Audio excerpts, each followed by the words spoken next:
Shalom jemaat Tuhan, saya percaya kita semua dalam kondisi yang sehat pada hari ini untuk bisa merayakan Natal tanggal 25 Desember. Mari sebelum kita mulai ibadah kita pada malam hari ini, kita berdoa terlebih dahulu. Tuhan Yesus, kami bersyukur buat hari ini Tuhan, kami boleh melewati hari-hari yang luar biasa dan juga buat kasih setiamu yang sungguh dahsyat dalam hidup kami. Hari ini kami akan memulai ibadah kami Tuhan. Untuk ibadah tanggal 25 Desember ini, kami percaya ada sukacita yang berlimpah bagi hidup kami pada malam hari ini Tuhan. Sertai dari awal, pertengahan hingga akhirnya. Berkati jaringan yang kami pakai, tools yang kami pakai, berkati semua yang terlibat hari ini Tuhan. Biarlah nama Tuhan yang dipermuliakan. Terima kasih Tuhan, biarlah sukacitamu ada bagi hidup kami. Terpujilah namamu kekal selama-lamanya. Haleluya, amin. Selamat beribadah, Tuhan Yesus memberkati. Shalom Agape Church Samarinda, dimanapun Anda berada, bagaimana kabarnya? Pasti luar biasa, amin. Sungguh kita bersyukur masih memperoleh kesempatan untuk malam hari ini bersama-sama beribadah, memuji dan memuliakan nama Tuhan. Dan biarlah segala yang bernafas malam hari ini memuji dengan bersungguh-sungguh dan menyembah Tuhan dengan segenap hati. Haleluya. Terima kasih Tuhan, anugerah-Mu sungguh luar biasa. Terima kasih ya Tuhan.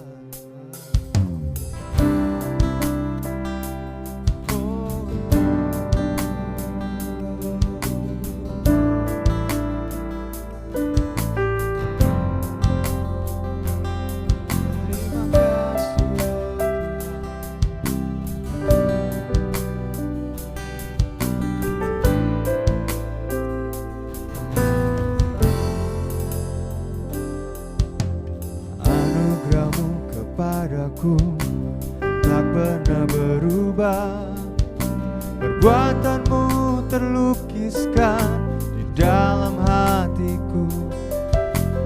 Tercengangku dibuatmu, ku kagum padamu. Tak ada hal di hidupku yang luput darimu. Kau indah, kau mulia, tiada sepertimu.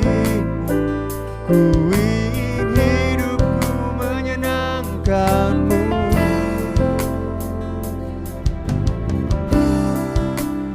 Terima kasih Haleluya. Dengan segenap hatimu nyanyikan pujian ini bersama-sama. Kau terawal dan terakhir, mencipta segalanya. Seluruh bintang pun bersinar oleh ucapanmu. Engkau pun mengasihiku, menulis hidupku. Tak henti segenap nafasku, menyembahmu selalu. Ku puji, ku sembah, tiada sepertimu. Ku ingin hidupku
bersinar oleh ucapanmu.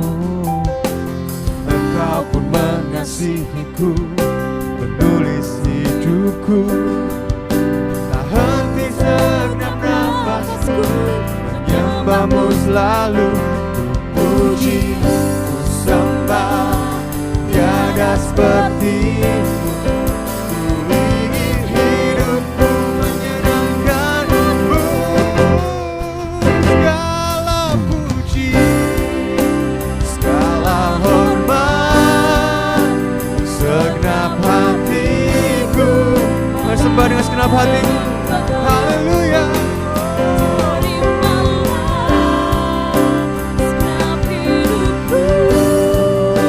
Sebagai persembahan, mari puji Dia, segala puji, segala puji, segala hormat, segenap hatiku menyembahmu. Terimalah segala hidupku sebagai persembahan, bukan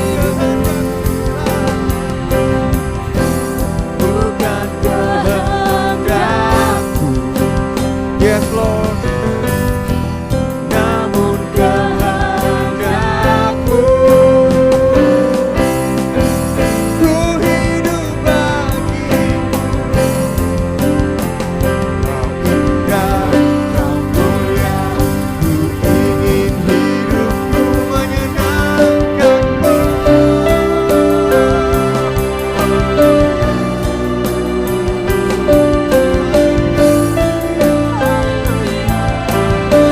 Mari sembah dengan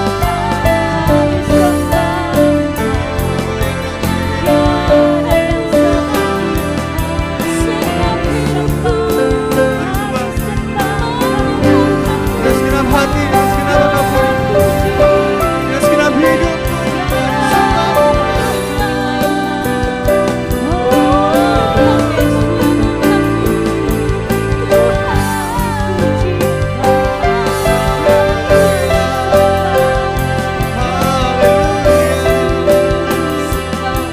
dengan segenap hati, katakan segala puji, segala hormat, segala puji, segala hormat, segenap hatiku menyembah.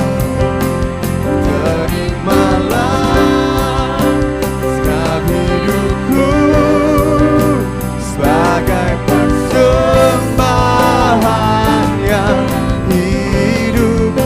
Segala puji, segala hormat, segenap hatiku menyembahmu. Terimalah segenap hidupku sebagai persembahan yang hidup.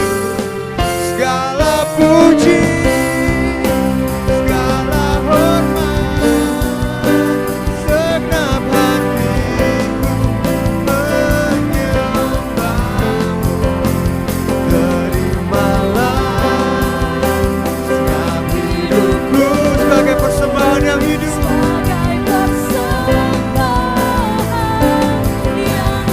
Sebagai persembahan, sekali lagi dengan segenap hatimu sebagai persembahan yang hidup. Persembahan yang hidup bagimu. Saudara yang dahsyat, bagi Yesus Tuhan yang di rumah dimanapun Anda berada, saudara-saudara yang dahsyat, biar hadirat Tuhan turun, biar anugerah Tuhan turun dimanapun kita berada.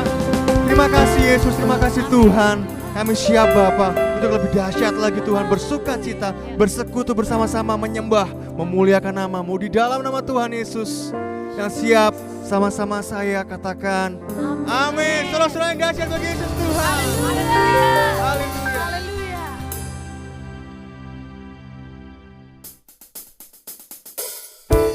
Mari rayakan kelahiran Tuhan kita Yesus Kristus. Haleluya.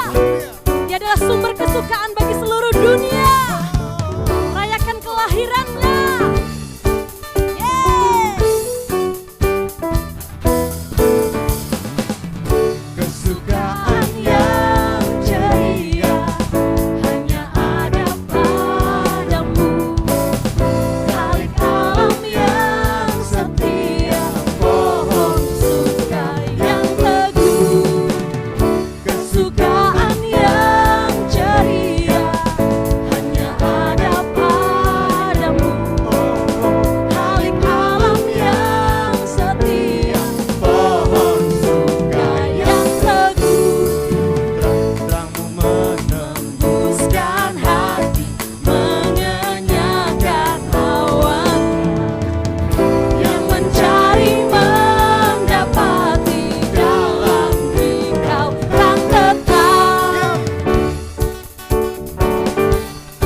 hadir dan lahir bagi kami semua Tuhan. Kami bersyukur dan terimalah persembahan penyembahan kami kepadamu Tuhan.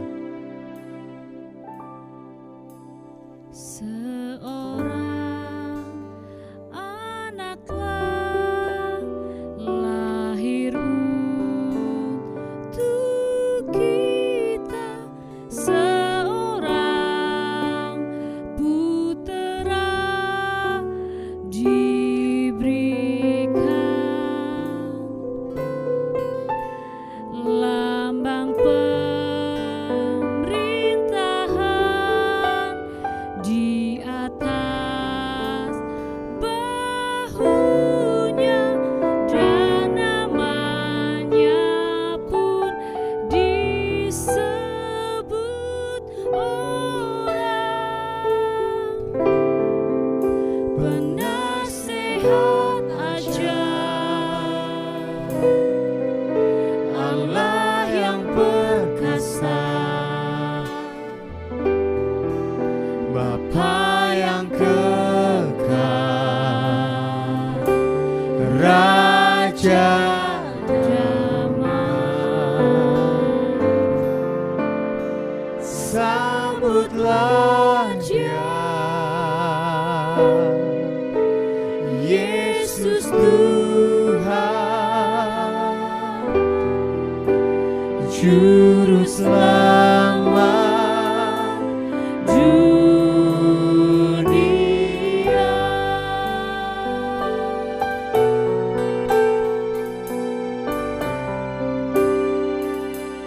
Mari katakan bersama, seorang anak Telah lahir untuk kita, seorang putera diberikan,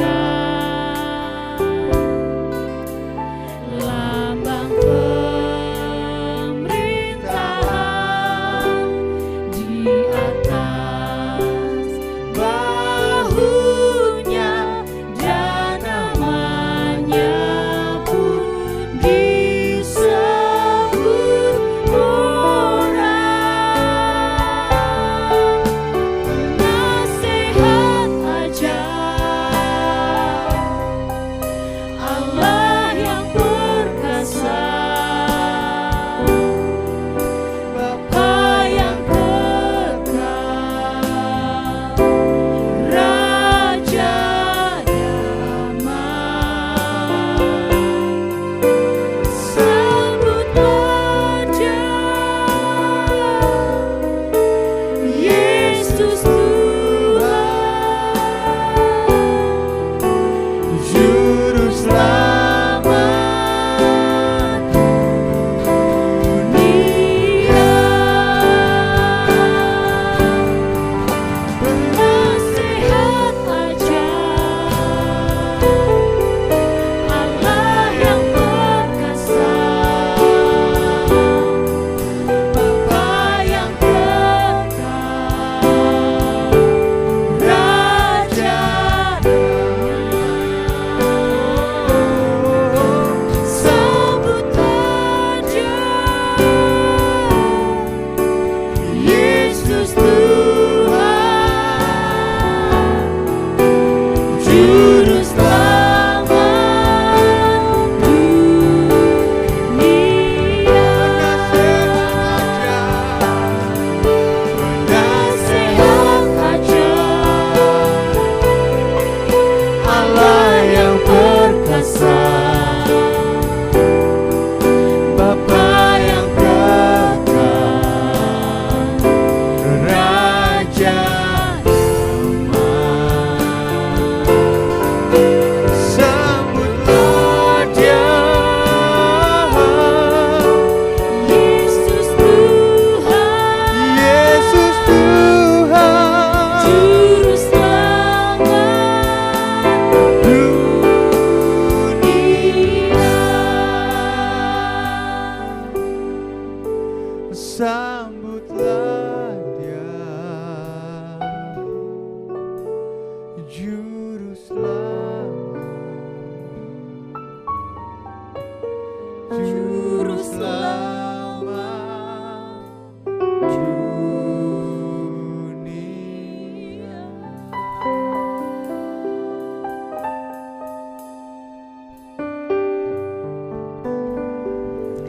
Shalom Bapak Ibu yang dikasihi oleh Tuhan, apa kabarnya? Saya yakin dan percaya kita semua sedang bersuka cita karena hari ini kita bisa memperingati hari Natal walaupun melalui ibadah secara online. Namun saya yakin juga bahwa itu tidak akan mengurangi sukacita kita. Saya yakin bahwa makna Natal tetap menggelora dalam hati dan jiwa kita sebab Yesus memang sudah ada dalam hati dan kehidupan kita.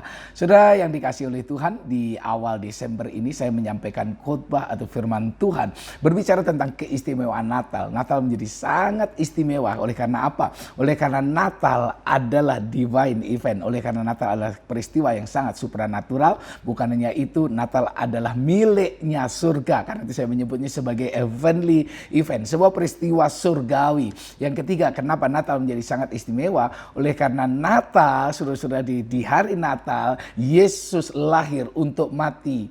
He was born to die. Saudara dan saya tidak diciptakan untuk mati. Tapi Yesus memang lahir untuk mati karena kasihnya kepada saudara dan saya. Dan yang terakhir, sungguh dalam Tuhan, Natal menjadi sangat istimewa karena Natal, pribadi yang lahir pada hari Natal itu adalah pusat daripada sejarah, pusat daripada peradaban, pusat dari segala ciptaan. Karena itu luar biasa sekali Natal. Nah, hari ini saya akan berbicara, saudara, berkaitan dengan tema tersebut. Saya akan berbicara tentang Natal harus menjadi motivasi hidup kita. Natal harus menjadi dasar bagi motivasi kehidupan kita. Mari bersama-sama kita membuka Alkitab kita di dalam kitab Matius pasal yang kedua. Ayat yang pertama sampai beberapa ayat yang ke depan kita akan baca bersama-sama. Matius pasal yang kedua mulai ayat yang pertama. Demikian firman Allah. Sesudah Yesus dilahirkan di Bethlehem di tanah Yudea pada zaman Raja Herodes, datanglah orang-orang Majus dari timur ke Yerusalem dan bertanya-tanya, di manakah dia, raja orang Yahudi yang baru dilahirkan itu? Kami telah melihat bintangnya di timur dan kami datang untuk menyembah dia. Anda perhatikan kalimat ini ya. Dan ketika Raja Herodes mendengar hal itu, terkejutlah ia beserta seluruh Yerusalem. Saudara, mengapa? Mengapa mereka seluruh Yerusalem dan seluruh istana terkejut? Apalagi Raja Herodes, dalam bahasa Inggris dikatakan trouble artinya dia bergumul, dia kacau balau pikirannya. Kenapa? Karena dia tidak merasa bahwa dia sedang melahirkan seorang anak laki-laki yang bisa menjadi pangeran atau penerus raja di Israel. Saudara, karena raja biasanya diteruskan, kalau raja mati atau wafat itu diteruskan oleh anaknya. Ini tiba-tiba ada kabar dari luar negeri yang dibawa oleh orang-orang Majus, orang dari timur, kemungkinan besar itu dari Babel, seluruh Islam Tuhan.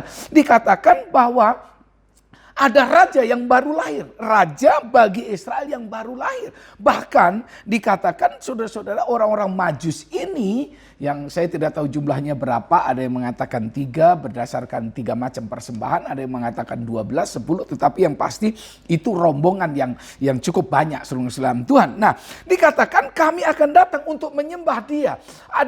Jadi saudara-saudara, Herodes menjadi takut, menjadi khawatir, loh ini berarti ada raja yang lebih besar.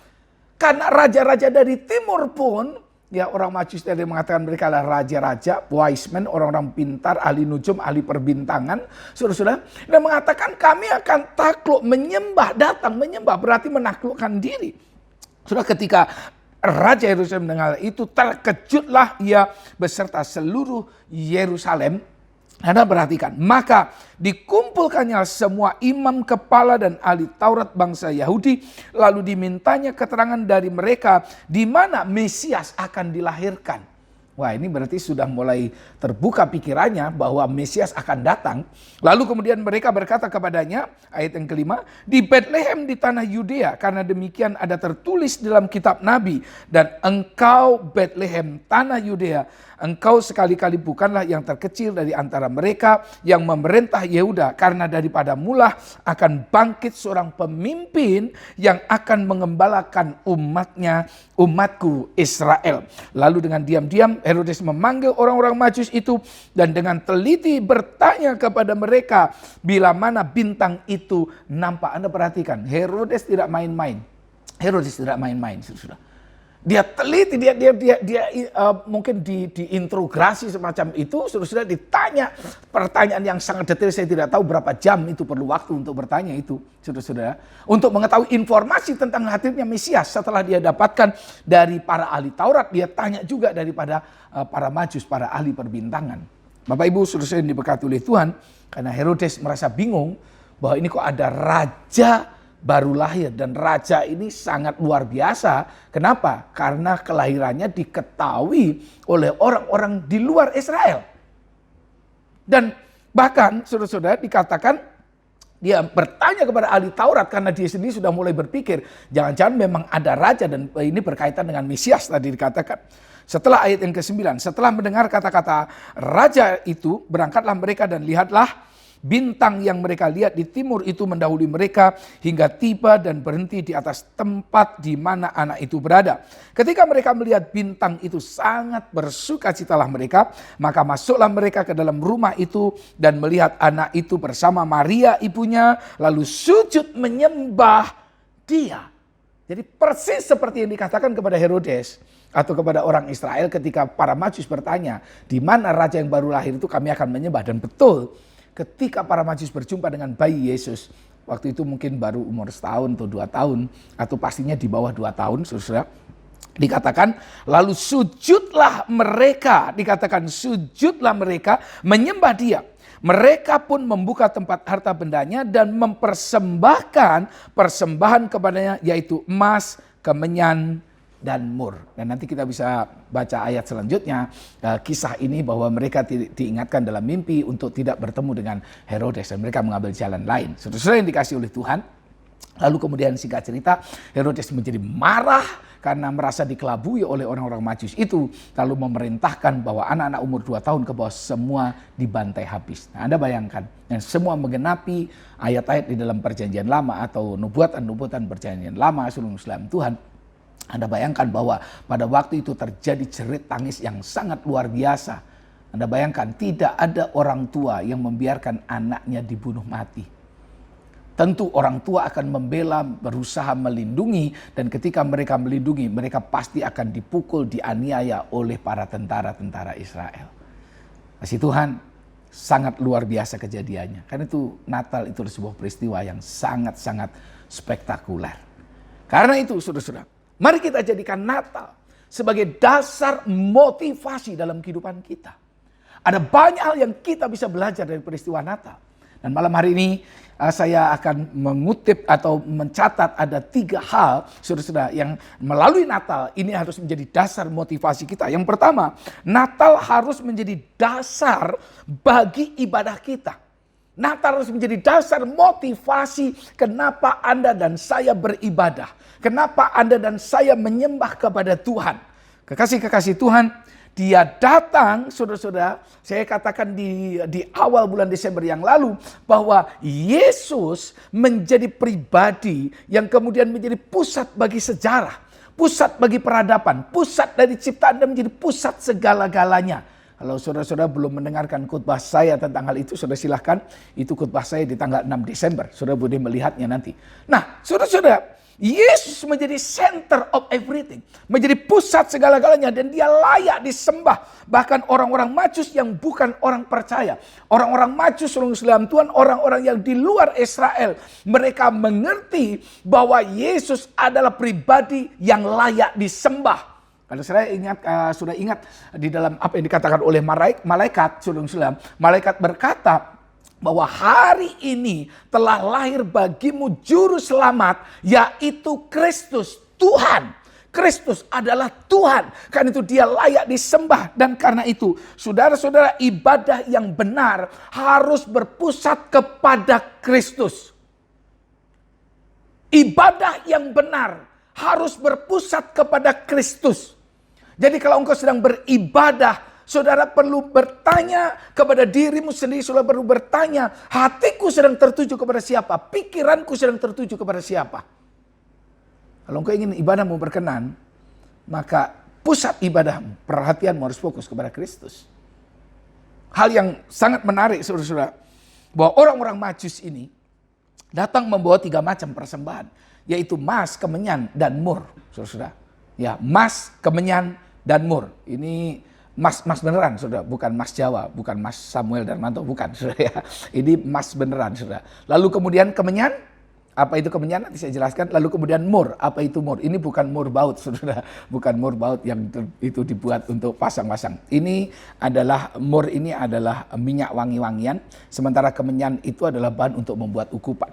Nah, ini saudara tidak kebetulan saudara, orang-orang Majus datang lalu menyembah. They come and worship him. Mereka menyembah, datang dan menyembah kepada Kristus itu tidak kebetulan dengan persembahan yang mereka bawa 3 macam. Yang pertama, saudara, mereka membawa persembahan berupa emas. Ini lambang daripada persembahan yang diberikan kepada raja. Dan jangan lupa, Yesus adalah raja di atas segala raja.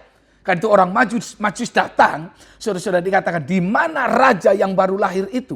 Dia membawa persembahan emas, dan ini menjadi sebuah kebiasaan di zaman itu, saudara. Ketika kerajaan satu berperang dengan yang lain, maka kerajaan yang takluk kepada kerajaan yang menang, maka mereka akan harus membayar upeti. Berupa apa? Emas, perak, dan lain sebagainya. Dan ini menjadi perlambang Yesus adalah raja di atas segala raja. Dan saya rindu di Natal ini, saudara-saudara, Anda harus punya motivasi ibadah yang benar. Ketika engkau beribadah kepada Tuhan, engkau sedang beribadah kepada raja di atas segala raja. Karena taruhlah hormatmu yang tertinggi kepada Tuhan. Kalau sementara engkau beribadah, engkau gak bisa menaruh hormat tertinggi kepada Tuhan, kepada Kristus sebagai raja di atas segala raja, maka ibadah kita belum sempurna. Dia adalah raja yang patut dihormati. Raja yang patut disembah. Kenapa? Karena kita berkata, kerajaannya tidak akan berkesudahan. Sudah, kerajaannya tidak akan berkesudahan. Namanya disebutkan orang penasihat ajaib, Allah yang kekal, Bapa yang perkasa, Raja damai. Dia Raja damai, dia Raja Shalom yang akan memberikan damai sejahtera dalam hati saudara dan saya. Karena itu Natal harus menjadi motivasi untuk ibadah yang benar. Harus menjadi dasar bagi ibadah kita yang benar. Setiap kali saudara-saudara Natal tiba harusnya mengingatkan kita apakah ibadah kita sudah benar di hadapan Tuhan. Di mana Kristus menjadi pusat bagi ibadah kita, di mana kita menyembah dengan sesungguhnya dan kita menaklukkan diri kepada Dia karena Dia adalah raja di atas segala raja. Kalau orang-orang Majus memberikan emas sebagai tanda takluk kepada Yesus, sang raja yang baru lahir itu, saya berdoa hari ini, berikan hatimu yang nilainya lebih daripada emas. Berikan hidupmu yang nilainya lebih daripada emas kepada raja di atas segala raja, Raja damai, Yesus Kristus Tuhan. Persembahan yang kedua yang dibawa oleh orang-orang Majus adalah kemenyan. Kemenyan adalah sulung-sulam Tuhan, bahan ini getah, mungkin getah dari damar atau apa, sulung-sulam Tuhan, ya getah dari pohon-pohon tertentu. Yang kemudian menjadi kemenyan yang kalau itu dibakar menimbulkan bau yang harum, dan itu menjadi bahan untuk membuat ukupan di mana para imam menaikkan doa kepada Allah. Para imam menaikkan doa dengan ukupan itu yang dibakar menimbulkan bau harum yang menyukakan hati Tuhan. Dan kemudian ini orang-orang Majus yang notabene tidak mengenal hukum Taurat. Mereka datang menyembah Yesus bukan saja sebagai raja, tapi juga menyembah Yesus sebagai imam besar yang agung. Banyak imam besar, tapi imam besar agung hanyalah Yesus. Kekasih-kasih Tuhan, karena itu setiap kali Natal harusnya mengingatkan kita, saudara-saudara, bahwa kita punya imam besar yang agung, yang melintasi semua langit, yang kemudian sudah membereskan semua dosa-dosa kita, yang selalu bersyafaat berdoa buat kita. Itu akan memotivasi hidup saudara dan saya untuk semakin dekat dengan Tuhan. Kita merasa bahwa kita gak akan pernah sendiri dalam hidup ini. Karena dia selalu menaikkan doa-doa yang luar biasa. Kitab Ibrani pasal yang ke-4 ayat yang ke-14. Ibrani pasal 4 ayat yang ke-14. Mari kita lihat bersama-sama. Ibrani pasal 4 ayat yang ke-14, saudara-saudara. Kita akan baca sampai ayat yang ke-16. Kitab Ibrani pasal 4 ayat yang ke-14 mulai. Demikian firman Tuhan. Karena kita sekarang mempunyai imam besar agung yang melintasi semua langit, yaitu Yesus Anak Allah. Baiklah kita teguh berpegang pada pengakuan iman kita. Anda perhatikan, imam besar agung yaitu Yesus Anak Allah. Dia melintasi semua langit. Wow, belum ada pribadi yang melintasi semua langit. Rasul Paulus mengatakan pernah dibawa antara di dalam tubuh atau di luar tubuh, katanya naik ke langit ketiga. Saudara, ada seseorang tokoh di dunia yang mengklaim katanya dibawa naik ke langit ketujuh dan sebagainya. Tapi Yesus melintasi semua langit. Baiklah kita teguh berpegang pada pengakuan iman kita. Ayat 15. Sebab imam besar yang kita punya bukanlah imam besar yang tidak turut merasakan kelemahan-kelemahan kita. Sebaliknya sama dengan kita, ia telah dicobai hanya tidak berbuat dosa. Ayat 16. Makanya saya katakan Natal harus menjadi dasar motivasi ibadah yang benar bagi kita. Ayat yang ke-16 berkata begini.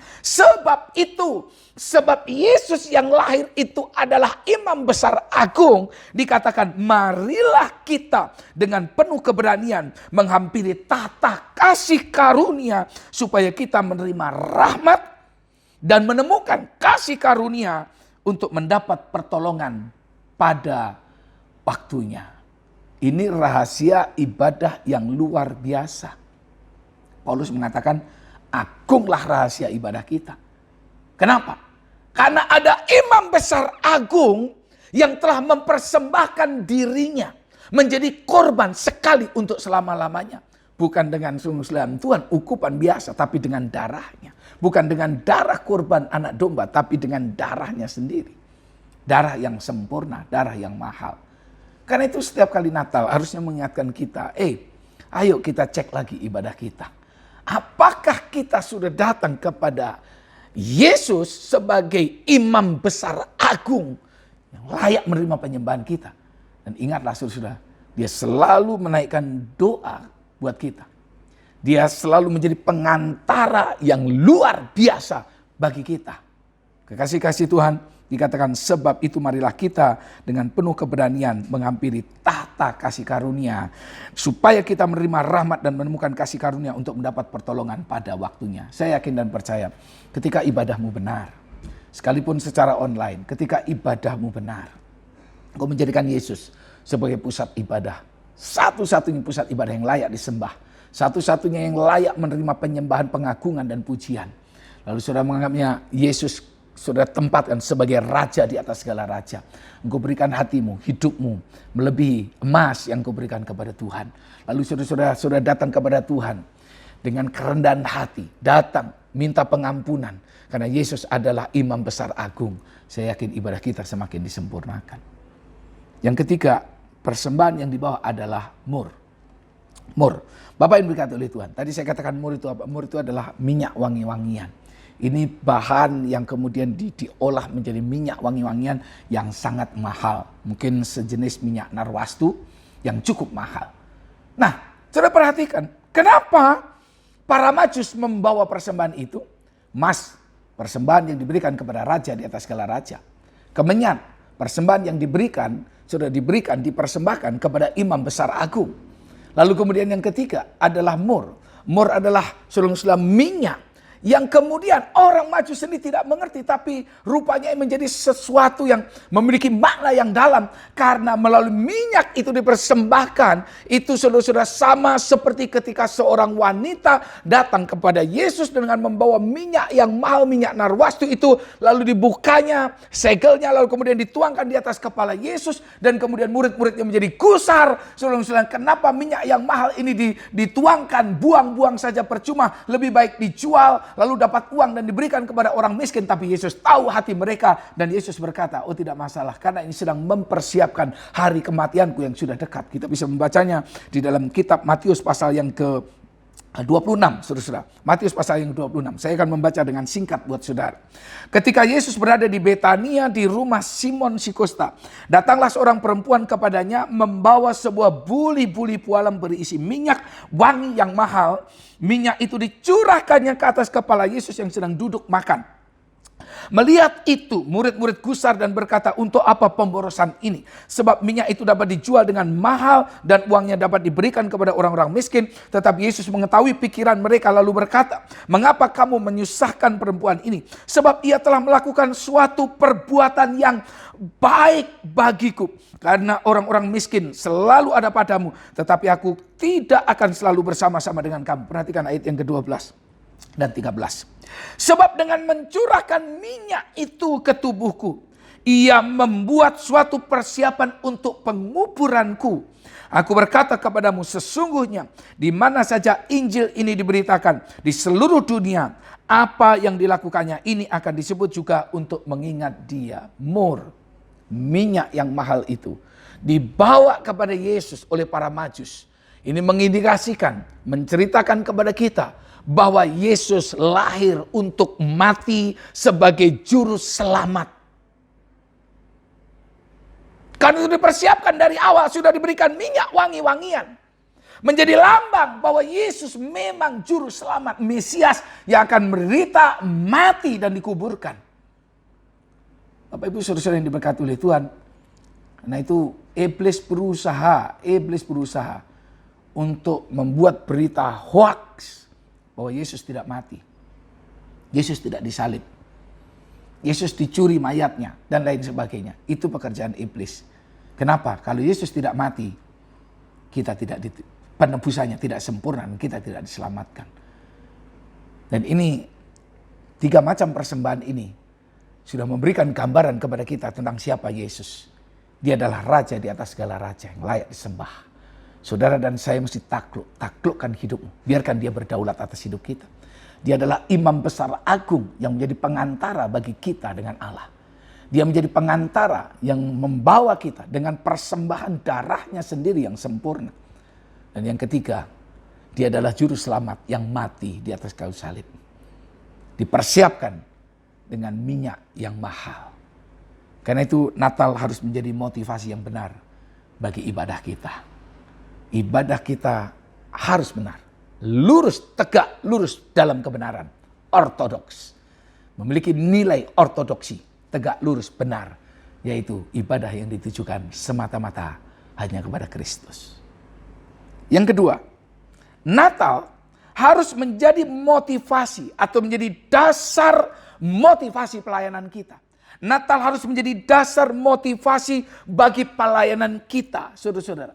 Yesus datang lahir, Bapak Ibu diberkati Tuhan, dalam kesederhanaan yang sangat luar biasa. Ya, dia mengatakan, Bapak Ibu diberkati Tuhan, aku datang bukan untuk dilayani, melainkan untuk melayani.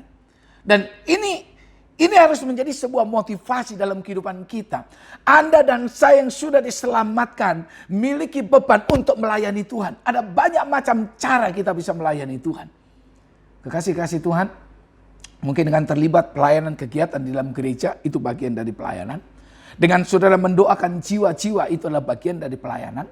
Saudara, apalagi terlebih dalam peristiwa Natal seperti ini, Anda dan saya mesti berdoa supaya banyak jiwa mengenal berita Natal. Banyak jiwa mengenal siapa yang lahir di hari Natal dan mereka diselamatkan. Saudara, dengan kita membantu orang-orang yang susah, saudara sudah melayani Tuhan. Karena Tuhan berkata, saat aku dalam kekurangan engkau memberi aku. Saat aku dalam kehausan kau beri aku minum. Saat aku dalam ketelanjangan kau beri aku pakaian. Dan orang-orang benar itu berkata, Tuhan kapan itu? Lalu Tuhan menjawab, sesuatu yang sekecil apapun engkau lakukan kepada orang yang paling hina atau saudaraku yang miskin, itu engkau telah melakukannya untuk aku, kata Tuhan. Saudara yang diberkati Tuhan, Yesus datang untuk melayani. Dalam kitab Matius pasal yang ke-20 ayat 26. Matius pasal yang ke-20, mari kita lihat bersama-sama Matius 20 ayat yang ke-26. Dikatakan demikian saudara, Matius 20 ayat yang ke-26. Ya. Ayat 25 berkata begini, saya bacakan ayat 25 lebih dulu. Tetapi Yesus memanggil mereka lalu berkata, kamu tahu bahwa pemerintah-pemerintah bangsa-bangsa memerintah rakyatnya dengan tangan besi dan pembesar-pembesar menjalankan kuasanya dengan keras atas mereka. Kita baru saja menyelesaikan pilkada serentak dan puji Tuhan semua berjalan dengan baik, saudara-saudara. Damai Indonesia karena berkat doa-doa kita dan berkat kedewasaan daripada sikap dari bangsa Indonesia yang besar ini. Puji Tuhan semua berjalan dengan baik. Tapi kita berharap bahwa mereka yang terpilih, saudara-saudara, akan belajar dari Yesus. Mereka yang terpilih harus belajar dari Yesus. Kenapa? Karena dikatakan ayat yang ke-26. Tidaklah demikian di antara kamu. Barang siapa ingin menjadi besar di antara kamu, hendaklah ia menjadi pelayanmu. Saya berharap ini ada di antara pemimpin-pemimpin ya. Saya berdoa nih supaya ada di antara pemimpin-pemimpin yang mengikuti pilkada dan menang setelah membaca ayat ini atau mendengar khotbah ini. Ayat 27. Dan barang siapa ingin menjadi terkemuka di antara kamu, hendaklah ia menjadi hambamu. Dalam bagian ayat yang lain, saudara, konteks yang sama, khotbah yang sama. Siapa yang ingin menjadi pemimpin di antara kamu, haruslah kamu menjadi pelayan. Saudara, sama seperti anak manusia datang, bukan untuk dilayani, melainkan untuk melayani dan untuk memberikan nyawanya menjadi tebusan bagi banyak orang. Mari jemaat Tuhan yang ada di Agape Church Samarinda dan saudara-saudara yang sedang mengikuti ibadah Natal pada malam hari ini. Saya menghimbau, saya mengajak kita semuanya untuk kita terus menggelorakan api pelayanan di dalam jiwa kita, dalam diri kita. Kenapa? Karena Yesus lahir untuk melayani. Yesus datang untuk melayani. Dan demikianlah orang Kristen dipanggil untuk melayani. Bukan saja untuk menikmati kasih karunia. Bukan saja dipanggil untuk menikmati keselamatan. Tapi Anda dan saya dipanggil untuk melayani Tuhan. Sampai jiwa-jiwa mendengar Injil Kerajaan Surga. Sampai jiwa-jiwa diselamatkan. Dan itulah pelayanan yang sangat luar biasa. Motivasi pelayanan kita hanyalah Yesus. Motivasi pelayanan kita adalah Yesus yang harus dimuliakan. Nah, saya yakin dan percaya ketika kita terus memiliki motivasi yang benar di dalam pelayanan. Motivasi yang tulus, motivasi yang murni, yang dalam pikiran kita, dalam hati kita. Hanya Yesus saja yang harus dimuliakan. Hanya Yesus yang hanya ditinggikan. Maka Alkitab berkata ketika Yesus ditinggikan, dia akan menarik bangsa-bangsa datang kepadanya. Nah, saya yakin gereja Tuhan akan memenangkan banyak jiwa ketika semua pelayanan dibangun dengan kemurnian hati. Saya datang untuk melayani sama seperti Yesus untuk melayani. Datang untuk melayani. Dan ketika pelayanan itu hanya kita tujukan kepada Kristus, maka nama Tuhan dimuliakan dan hidup saudara diberkati. Yang ketiga, kekasih-kasih Tuhan. Natal yang pertama harus menjadi dasar bagi pelayanan ibadah kita. Ibadah yang benar. Yang kedua, Natal harus menjadi dasar bagi motivasi pelayanan kita. Bapak Ibu berkati Tuhan, kasih harus menjadi dasar yang utama dalam pelayanan kita. Ketika Anda ditanya, kenapa kamu melayani? Karena saya mengasihi Tuhan, karena saya mengasihi sesama, karena saya ingin melihat semua orang diselamatkan. Itu harus menjadi jawaban. Sama seperti karena kasihnya yang besar, Yesus turun ke dunia. Yohanes 3 ayat 16 berkata, karena begitu besar kasih Allah akan dunia ini, sehingga ia mengaruniakan anaknya yang tunggal, supaya setiap orang yang percaya kepadanya tidak binasa, melainkan beroleh hidup yang kekal. Jadi motivasi pertama Yesus datang ke dunia adalah karena kasihnya. Dan demikian juga motivasi dalam pelayanan kita. Yang pertama agar Tuhan dimuliakan. Yang kedua hanya karena kita mengasihi Tuhan dan karena kita mengasihi sesama. Puji Tuhan. Yang ketiga, Natal harus menjadi dasar bagi pengharapan kita. Natal harus menjadi dasar motivasi pengharapan kita. Mengapa demikian, saudara-saudara? Karena di dalam Natal ada mukjizat. Di tengah-tengah kesulitan yang dialami oleh Yusuf dan Maria, ada mukjizat pertolongan. Ketika ancaman kematian, saudara-saudara, sudah ada di hadapan mereka. Karena Herodes akan membunuh setiap anak bayi dalam Tuhan. Mukjizat terjadi melalui malaikat. Tuhan berbicara melalui mimpi. Yusuf dikatakan pergi bawa anak itu ke Mesir. Dan sudah sampai di Mesir. Enggak seperti sekarang. Barangkali kalau seluruh Islam Tuhan sekarang ini berita begitu cepat. Saudara ada dimanapun Anda bisa mengetahui keadaan di kampung saudara. Tapi pada waktu itu belum ada handphone, belum ada media sosial, belum ada surat yang dengan cepat bisa dikirimkan, kilat khusus dan lain sebagainya. Tapi seluruh Islam Tuhan, Anda perhatikan ketika mereka ada di Mesir, cukup jauh dari Yerusalem. Dan ketika Herodes sudah mati, siapa yang memberitahukan? Malaikat Tuhan yang memberitahukan kepada Yusuf, bawa kembali anak itu. Dan kita perhatikan, inilah mukjizat yang luar biasa. Yang lebih dahsyat lagi, mukjizat itu adalah Yesus lahir karena Roh Kudus. Jadi kalau di Natal penuh dengan mukjizat, di Natal penuh dengan keajaiban. Saya percaya Orang-orang yang merindukan Natal, orang-orang yang memperingati Natal dengan sungguh-sungguh hati, orang yang saudara Tuhan menerima pribadi yang lahir di hari Natal, dalam perjalanan hidupnya dia akan melihat mukjizat demi mukjizat terjadi dalam kehidupannya. Tuhan sanggup menolong kita. Tuhan sanggup menyatakan pertolongannya di tengah-tengah ancaman sekalipun. Dan bersyukurlah bahwa kita tidak terasa kita hampir 1 tahun sejak di akhir bulan Maret. Lalu kemudian kita sudah di akhir tahun ini, selalu Tuhan, kita bisa melewati pandemi sedemikian rupa. Itu karena kasih karunia, itu karena mukjizat yang Tuhan berikan dalam hidup kita. Bapak Ibu, saudara-saudara yang diberkati Tuhan, Natal harus menjadi dasar pengharapan. Ketika saudara dalam kesulitan, ketika saudara dalam pergumulan, ketika saudara dalam ancaman, saudara dalam tekanan yang luar biasa, ingatlah Natal. Di Natal itu ada mukjizat, dan dalam hidupmu, kalau pribadi yang lahir dari Natal itu ada dalam hidup saudara, mukjizat bisa terjadi dalam kehidupan kita. Di hari Natal, saudara Tuhan, ada penyertaan Tuhan. Di hari Natal ada penyertaan Allah, ada perlindungan Allah, ada pemeliharaan Tuhan. Ini yang luar biasa, saudara Tuhan. Bayi Yesus yang masih kecil bersama dengan kedua orang tuanya, saudara bertiga, mereka pergi ke sana kemari, saudara Tuhan. Mereka dalam kesulitan, mereka dalam tekanan, tetapi perlindungan Allah nyata, penyertaan Allah nyata, kasih karunia Tuhan menyertai mereka, saudara Tuhan. Dan saya yakin dan percaya orang-orang yang percaya kepada pribadi yang lahir pada hari Natal, saya yakin ketika kita berlindung kepadanya, perlindungan itu akan nyata. Ketika kita berserah, pemeliharaannya akan nyata. Saudara dikasihi Tuhan, Roma pasal yang kelima ayat 1 sampai dengan 5 berkata demikian. Roma, mari kita lihat bersama-sama. Kitab Roma pasal yang kelima, mulai ayat 1 sampai dengan ayat yang kelima. Oke, demikian firman Allah. Sebab itu, kita yang dibenarkan karena iman, kita hidup dalam damai sejahtera dengan Allah oleh karena Tuhan kita, Yesus Kristus. Perhatikan. Oleh karena Tuhan kita, Yesus Kristus yang lahir di hari Natal itu. Oleh Dia kita juga beroleh jalan masuk oleh iman kepada kasih karunia ini. Di dalam kasih karunia ini kita berdiri dan kita bermegah dalam pengharapan akan menerima kemuliaan Allah. Kita berdiri, kita bermegah dalam pengharapan akan menerima kemuliaan Allah. Dan bukan hanya itu saja, kata firman Tuhan. Ayat yang ketiga. Dan bukan hanya itu saja. Kita malah bermegah juga dalam kesengsaraan kita. Karena kita tahu bahwa kesengsaraan itu menimbulkan ketekunan. Dan ketekunan menimbulkan tahan uji. Dan tahan uji menimbulkan pengharapan. Wow. Kalau kita tekun, kita menjadi tahan uji. Kalau kita tahan uji, maka muncul pengharapan. Semua sedang mengalami kesulitan. Semua merasakan dampak negatif dari pandemi ini. Saya coba cari data sebenarnya. Sampai di bulan Juni yang lalu, sampai bulan Juni.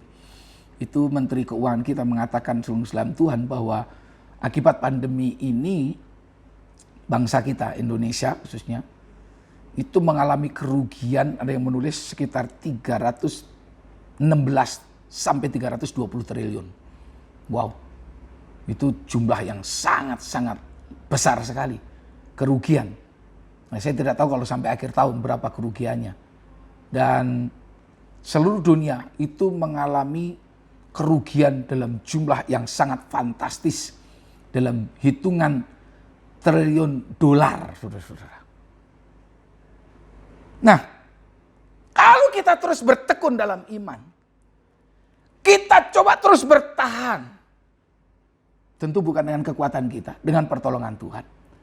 Maka akan muncul tahan uji dalam diri kita, maka akan muncul dikatakan pengharapan. Dan pengharapan ayat yang kelima tidak mengecewakan. Karena kasih Allah telah dicurahkan di dalam hati kita oleh Roh Kudus yang telah dikaruniakan kepada kita. Jadi saya mau bilang gini, orang-orang Kristen adalah orang-orang yang tidak boleh hilang pengharapan. Orang-orang Kristen harus tetap memiliki pengharapan. Karena pengharapan dalam Kristus tidak akan mengecewakan. Jadi Paulus sendiri mengatakan itu tidak hanya bicara tentang pengharapan akan kemuliaan di masa yang akan datang. Itu pasti. Saudara yang percaya katakan pasti. Tidak hanya bicara tentang masa depan yang penuh dengan kemuliaan, pengharapan itu, tapi juga dikatakan bukan hanya itu saja. Bahkan dikatakan kita bahkan bermegah juga dalam kesengsaraan. Karena melalui kesengsaraan itu menimbulkan ketekunan, ketekunan menimbulkan tanah uji, dan uji menimbulkan pengharapan. Kapan itu terjadinya? Bukan bicara tentang masa depan, bicara tentang hari ini. Kesulitan, penderitaan yang kita alami, saudara, kalau Anda percaya kepada firman Allah, maka tetap muncul pengharapan. Dan pengharapan adalah salah satu sumber kekuatan dalam diri seseorang. Orang yang punya pengharapan, dia tidak akan putus asa. Kata lain dari pengharapan adalah asa. Jadi kalau orang hilang pengharapan, dia berarti hilang asa atau putus asa. Orang kalau sudah putus asa, dia menyerah, give up. Kalau sudah menyerah, gak punya pengharapan, dia pilih mati. Beberapa minggu yang lalu, saudara, sore hari saya melihat sebuah berita dan saya tidak tahu, tiba-tiba saya meneteskan air mata karena berita itu terjadi di Nias. Kejadiannya pas pilkada. Jadi ketika suaminya dan anaknya yang perempuan yang sulung pergi ke TPS untuk mencoblos, sulung dalam Tuhan. Istrinya di rumah membunuh 3 anaknya yang masih kecil, yang baru umur 2 tahun, setahun dan mungkin berapa bulan. Saudara, dibunuhnya, dibunuh dengan parang, dan dia sendiri mencoba bunuh diri dalam Tuhan, tapi akhirnya dia tidak mati. Tapi ketiga anaknya mati dibunuh oleh ibunya sendiri. Dan saya ketika melihat, saya tiba-tiba menangis. Saya katakan, Tuhan, sebegitu beratnyakah penderitaan? Tuhan, sebegitu beratnyakah susahnya hidup ini? Sehingga orang mengalami depresi dan putus asa. Dan dalam Tuhan, anaknya sendiri dibunuh. Terjadi di Pulau Nias. Dan Tuhan berbicara, itulah orang-orang yang tidak punya pengharapan. Kalau saudara percaya akan bayi yang baru lahir itu, dia sudah mampu melewati segala macam. Tadi dikatakan imam besar agung itu juga dicobai, mengalami sakit seperti kita, namun dia tidak berbuat dosa. Bapak Ibu berkati Tuhan. Dan tadi dikatakan kalau kita berpengharapan dalam dia tidak akan mengecewakan. Dia tidak akan mengecewakan. Kan itu jangan sampai ada orang Kristen yang putus asa. Jangan sampai ada orang Kristen yang hilang harapan. Karena harapan di dalam Kristus tidak mengecewakan. Kitab Amsal memberitahukan kepada kita. Kitab Amsal pasal 23. Amsal pasal 23. Mari kita akan baca bersama-sama. Amsal pasal 23. Oke, saudara. Ayat yang ke-18 berkata begini. Amsal 23 ayat 18. Karena masa depan sungguh ada dan harapanmu tidak akan hilang. Ayat sebelumnya itu menasihatkan kepada kita, janganlah hatimu iri kepada orang-orang yang berdosa, tetapi takutlah akan Tuhan senantiasa. Saudara nggak perlu iri kepada orang yang kelihatan berhasil dengan cara-cara berdosa. Dengan cara korupsi, dengan cara-cara yang tidak menipu orang, dengan cara merugikan orang lain, merampok dan lain sebagainya. Saudara tidak perlu iri. Karena Tuhan menjamin, dikatakan, karena masa depan sungguh ada dan harapanmu tidak akan hilang. Haleluya. Natal harus menjadi dasar bagi pengharapan kita. Kalau di Natal itu Yesus escape from the dead. Jadi Yesus berhasil lewat dari kematian. Sungguh luar biasa. Yesus bisa terlewatkan dari ancaman pembunuhan. Saya yakin dan percaya itu artinya di dalam Tuhan selalu ada pengharapan. Sekalipun mungkin waktunya sudah sebegitu mendesak. Amin. Kekasih-kasih Tuhan, pegang baik-baik janji Tuhan, karena masa depan sungguh ada dan harapanmu tidak akan hilang. Dan ayat ini akan menjadi ayat tema kita tahun 2021. Saya mengerti banyak orang kecewa dengan keadaan. Saya memahami saudara-saudara, banyak orang hilang, harapannya tidak jadi kenyataan. Di tahun 2020 banyak harapan yang kemudian tidak jadi kenyataan. Tapi kita percaya 2021 menjadi the year of new hope. Menjadi tahun harapan baru tentunya di dalam Tuhan kita Yesus Kristus. Natal adalah dasar motivasi bagi hidup kita. Natal menjadi dasar bagi ibadah kita. Natal menjadi dasar bagi pelayanan kita. Natal menjadi dasar bagi pengharapan kita. Saya berdoa Natal kali ini mau berkat yang luar biasa bagi saudara. Mari kita berdoa bersama-sama. Haleluya. Haleluya. Tuhan, terima kasih buat kebenaran firman-Mu. Baharui terus ibadah kami kepada Tuhan. Baharui terus pelayanan kami, Tuhan. Agar menjadi ibadah dan pelayanan yang berkenan di hati Tuhan. Tuhan yang adalah Raja di atas segala raja. Imam besar agung dan juru selamat. Karena itu Tuhan, tolonglah kami. Hamba juga berdoa, barangkali ada banyak di antara kami yang akhir-akhir ini seolah-olah hilang pengharapan. Melalui kebenaran firman-Mu hari ini, kiranya pengharapan itu muncul kembali dalam diri mereka. Pengharapan sungguh ada, masa depan sungguh ada, dan harapan itu tidak akan hilang karena Kristus yang telah mencurahkan kasih karunia-Nya kepada kami.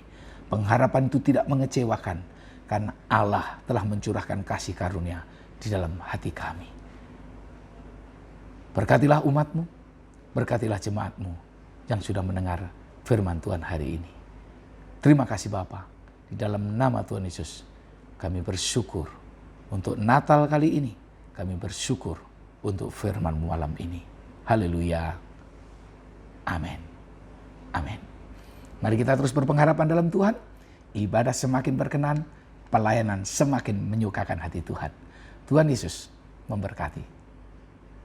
Ya jemaat Tuhan, mari sama-sama kita mau renungkan kebaikan Tuhan. Kita akan menyanyikan lagu Malam Kudus pada hari ini. Dan bagi Bapak Ibu Saudara yang sudah menyiapkan lilin, sama-sama kita akan nyalakan. Bapak Ibu Saudara di rumah bisa menyalakan dan menjadi perenungan betapa baiknya Tuhan selama 1 tahun ini. Tuhan sudah memberikan kita kekuatan, kasih karunia yang begitu besar bagi kehidupan kita semua. Mari sama-sama kita menyanyikan lagu ini.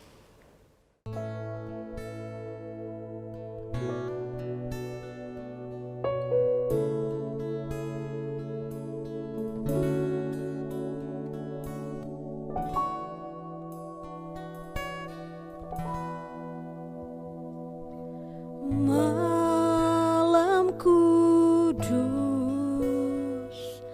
sunyi senyap, dunia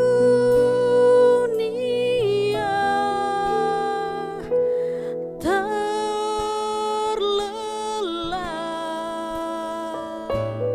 hanya dua berjaga terus, ayah bunda mesra dan kudus. Anak tidur tenang,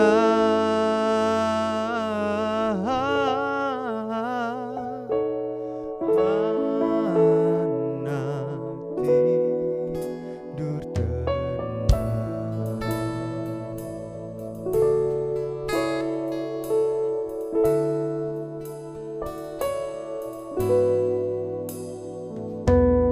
Malam kudus,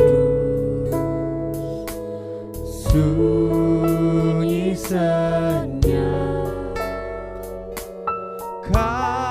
kabar baik menggegam,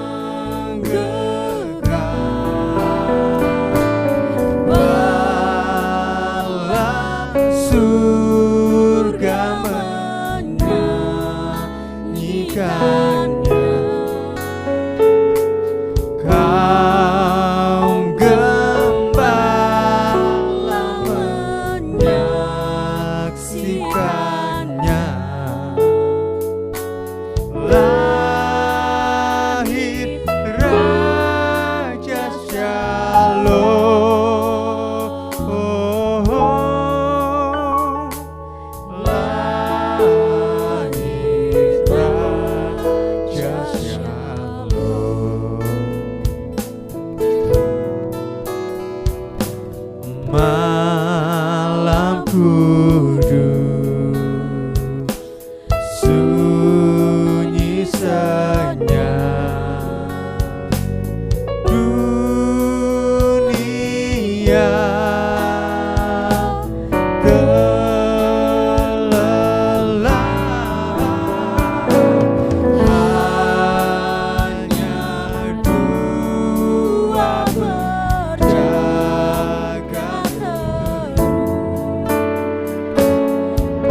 Haleluya, haleluya, haleluya.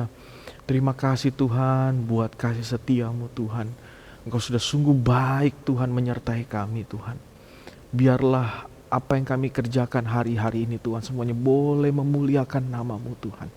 Kami bersyukur buat penyertaan-Mu sepanjang tahun ini Tuhan. Kami boleh melihat betapa dahsyatnya penyertaan-Mu Tuhan. Terima kasih buat keluarga kami Tuhan. Terima kasih buat orang-orang yang ada di sekitar kami Tuhan. Kami boleh merayakan dengan sukacita. Terpujilah namamu Tuhan kekal selama-lamanya. Kami kembalikan segala pujian, hormat, dan syukur kami. Sebentar kami akan memberikan korban persembahan kami. Biarlah persembahan ini Tuhan dipakai untuk hormat kemuliaan namamu Bapa. Terpujilah namamu kekal selama-lamanya. Haleluya. Amin. Puji Tuhan, kita sudah hampir selesai dalam memperingati ibadah Natal malam hari ini.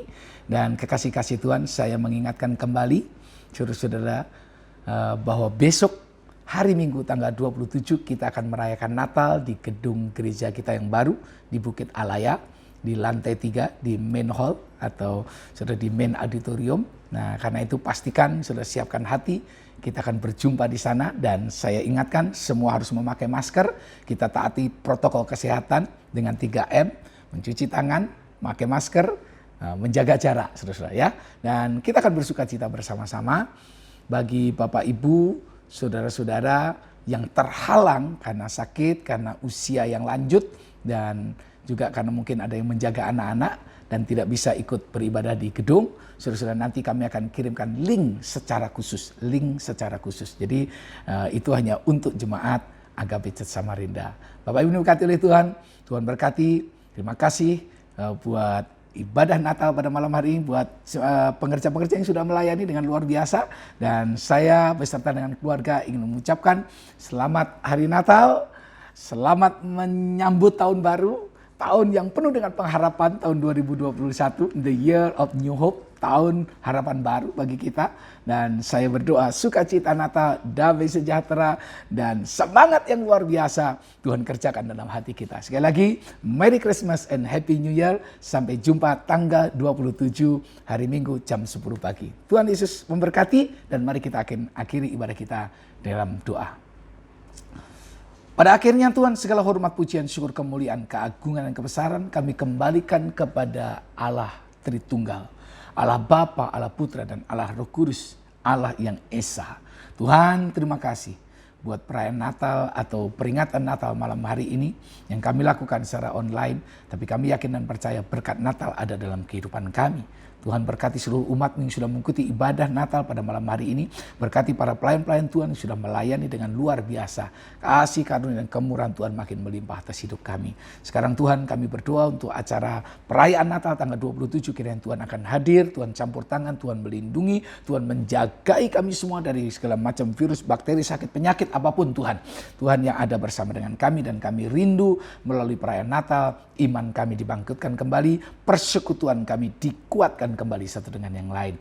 Berkati semua umat-Mu. Dan mari umat Tuhan kita mengangkat kedua tangan kita kepada Tuhan dan mengakhiri ibadah Natal kita dengan doa yang diajarkan Tuhan kita Yesus Kristus. Bapa kami yang di surga, dikuduskanlah namamu, datanglah kerajaanmu, jadilah kehendak-mu di bumi seperti di surga.